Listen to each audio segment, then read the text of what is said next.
Okay, I'm sitting here waiting with a client when they come out. Thought I'd sit here and pop out another one. The next one is talking about hatred. Hatred, soul ties. That really anchors your soul, into demonic, because when you hate somebody, I can't even explain how bad that is. But it's totally the opposite of love. And quiet as kept, that's the one that I have had battles with in my past, because being so kind-hearted and living, life wearing your heart on your sleeve, and you just really trying to be genuine and help people and everything, you get those ones that don't appreciate, or they're not grateful. The worst case is the ones who have that entitlement spirit. They think you just owe that to them, that it's just what they ought to get, despite, what they doing or not doing for you. Hatred, that's like a deep seat death, because it can't flow. Love can't flow in hatred. That's like really seeing somebody I can't even really explain it, because I don't have that in my heart. I'm more loving, I'm gullible, I'm forgiving instantly, because forgiveness is for me, it ain't for the person. I'm quick to forgive and shake the dust, because my thing is I can't forgive and then have you in my face constantly, because most people, I ain't gonna say most, some people, they say I'm sorry and then they continue the same behavior. And I'm not gonna forgive you and then have you in my face doing the same old thing, and I'm not gonna keep forgiving and keep forgiving. So I'm gonna forgive, and then I'm gonna shake the dust. Every once in a while, I'm gonna turn the other cheek that right then. But most of the time, it comes with a season of, having to heal, and it takes a while. I'm quick to forgive. I'm quick to repent, because I don't like to carry nothing in my emotion. I don't like to be devastated. That hinders my walk. It hinders my motivation. It hinders what I need to do in life. If I'm sitting there carrying in my spirit what so-and-so did to me, or what so-and-so said about me, or how so-and-so betrayed me, or something like that. So hatred is somebody that really is taking an offense and kept it on the inside to the point where it's holding grudges. You find murder and stuff come out of hatred. It's a deep-seated emotion that weighs you down heavily. You have all kind of health conditions and everything, because it's not free in the spirit. Thin line between love and hate. When you get to that point, you find fatal attractions and domestic violence and stuff come out of getting to hatred. You have murder coming out of hatred. You have all demonic. Ain't nothing good in hatred whatsoever. It's too far gone. And I've always prayed, please don't let my heart, get hatred in it towards anybody. Because when people do you wrong, it devastates you, because you ain't looking for that. You really ain't. Like when Judas was sitting at the table next to Jesus, he told him, he told everybody, he said, one of y'all gonna betray me. One of y'all gonna do something that you ain't supposed to do. He knew that. And it's better when you know. But when somebody sideswipe you and come do something, and you just out of the blue, it catches you totally off guard, that's when hatred can set in. Because you wasn't expecting that thing coming. You wasn't expecting somebody to do you wrong like that. And especially if it's not warranted. You know what you did or didn't do, or was supposed to do. And if you haven't done anything to warrant any kind of behavior from an individual, and they cause themselves doing you wrong, naturally it can come up with hatred. You got to stop that thing before it gets there, because you get to rolling around in that, then that's how you find yourself doing 20 to life or something like that. But men who know how to make a woman feel a certain way, and then they don't honor their word. Sometimes you have women who go there, they fatally attract, especially the married man or whatever. They fatally attract and do stuff. And then you have those, that's just saying something just to be saying something, just to get, the woman to move a certain way or do something. And then when that woman finds out that that man never had any intentions for her at all, he was just using her, that can pose as hatred too. I've always been a giving spirit, and I've thought of things, I'm like, why would you use me like that? They saying X, Y, and Z, but they really just saying it to be saying it. Their behaviors ain't lining up with it. They just saying whatever it is to get whatever they need. And like I said, I battle with that because I'm a giving spirit. First of all, my thing is, don't tell me nothing if you don't mean it. I ain't even asked for you to say nothing. Now, these are the people that's, for the most part, can't ask, got too much pride. Then you have those that can ask, and they keep asking, and they keep asking, which ain't nothing wrong with that. But when you keep asking and asking and asking, and you don't plan on doing no reciprocating, you don't plan on doing nothing, you just plan on draining the life out of somebody, it can cause hatred. It can cause stuff to go left. Pretty soon, some people, they don't have that access anymore or whatever. So hatred is a very, very strong word, just like love is a very, very strong word. Hatred is the opposite. You get all kind of domestic violence and all kind of things out of it like that.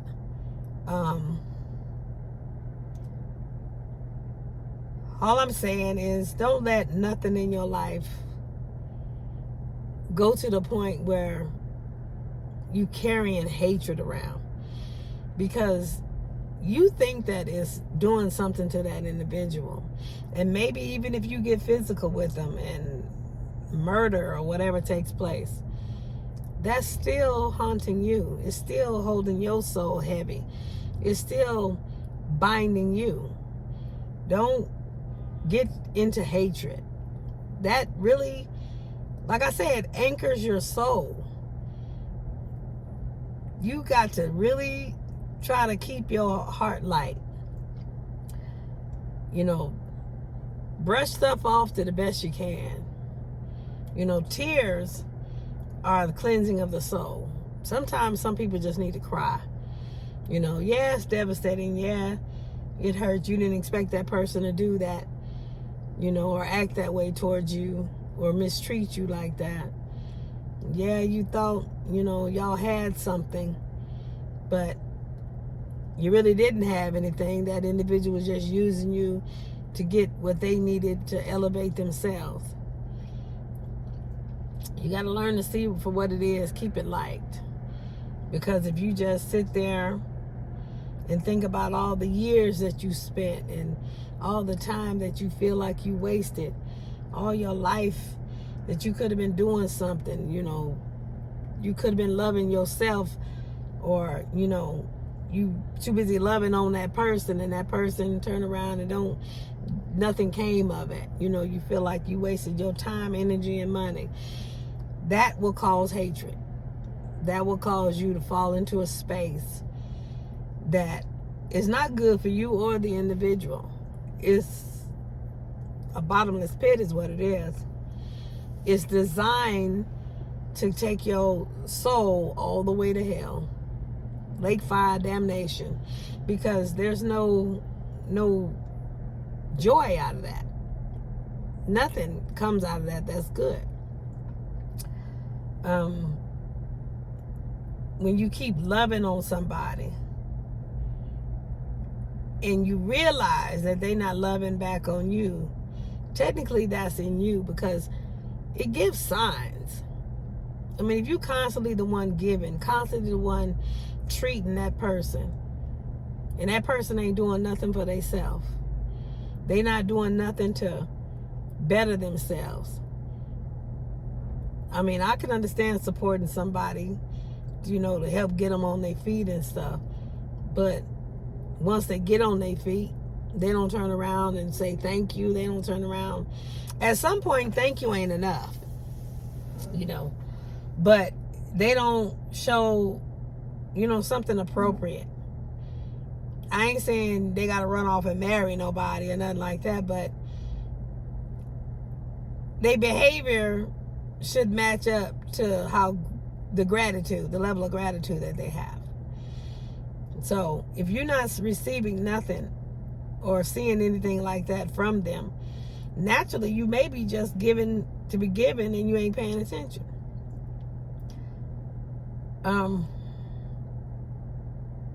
Like I said, I've been through situations like that because I'm a giver. I love to make people's hearts smile. And naturally, I found myself in multiple situations, especially with a narcissist, that I have given and given, even until it hurts, and found myself in predicaments. And that person, they just got that entitlement spirit. Like I was supposed to give it to them. Like it was due to them. So when you get hurt, when devastation comes, that's when you have that check in your spirit. And it's there to show you something, to get you to stop giving, to stop doing, to take inventory of what's going on. Do something different. Back up. Take a step back. And, when you giving more to an individual than you giving to God, you wrong in the first place. Always keep God first. Always speak to God. Coming to Him in the morning. Speak to Him in the morning. He'll keep your mind. He'll keep your thoughts. He'll keep you, paying attention if you bring it to Him first. But if you get so caught up in loving on somebody to where, love is blind, or you keep doing and doing and doing in this routine, and you going and going and going, and you don't never check in with God, then therefore you have to have something happen, a devastation or something has to take place. A conscious interrupt has to take place in order to get your attention and put you back, align you back up to where you're supposed to be. And so therefore you can move forward and not keep pouring yourself. And I'm sure God gives signs. He gives clues the whole long length of the way. But if you so caught up in what you doing and giving and treating others, you ain't hearing God, then that's not on God, that's on you. So always keep God first. It's like when the prodigal son said he came to himself. He was doing all that riotous living and going out there doing whatever. He came to himself. He paid attention. Got his attention. And he started doing what he needed to do to get back in right standing with his Father. That's how we need to do. Instead of allowing something that happens to us to hurt us and cause heartbreak in us, and we sit there and wallow in our pity and our heartache and turn into hatred and find ourselves doing something that is ungodly, immoral, and find ourselves in other situations worse than the ones that we were left in. It's all on us, because I'm sure God gave clues the whole time. When you try to help somebody out of the goodness of your heart, and you realize that they don't have the same, motion or whatever for you, that's a sign. That's a conscious interrupt. Yeah, you gotta take the hit. Most people, the situation that I've been in is, I'm very educated, and a lot of people like to get me to help them, and I don't mind helping. But most people I found only want me to help because they don't want to pay somebody else to do it. So, and I help and I help and I help. Whereas they pay somebody else to do it when I stop helping. I wasn't worthy to be paid, I guess. Or worthy to be blessed or slapped with a blessing or anything. Just no gratitude or whatever. And then lately the thing with me is money. I've given money to help some individual, and there's nothing at the end of it. And a lot of people say, well, you blessed, that's your faith. God, got you. He gonna provide for you. My faith, yeah, God gonna provide for me. I have peace. Yes, that's gonna happen. I ain't worried about it. But the thing is, it's the principle of the matter. If I do something for you, I expect you to be honorable and do what you were supposed to do. So I get quiet. I get quiet. Let's just say that. And I step back and I stop doing, because you tend to start feeling when you're being used or whatever. People go through situations, they go through their own things. But even to come to a person,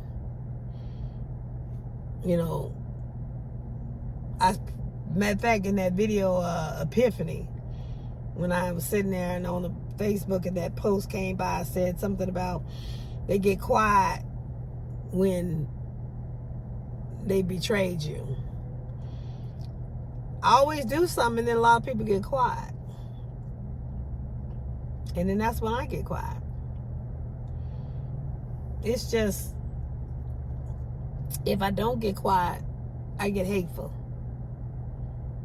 Because I did something I didn't have to do. Out of the goodness of my heart, being genuine, I did something.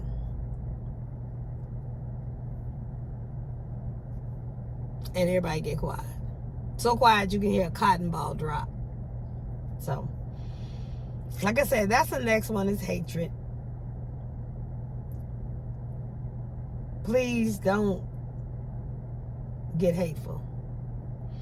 There's some situations I'm going through right now based on my income, and I can't get hateful because that ain't gonna help me none. So I just gotta keep everything freed up so I can hear God, and God can tell me what the next plan is.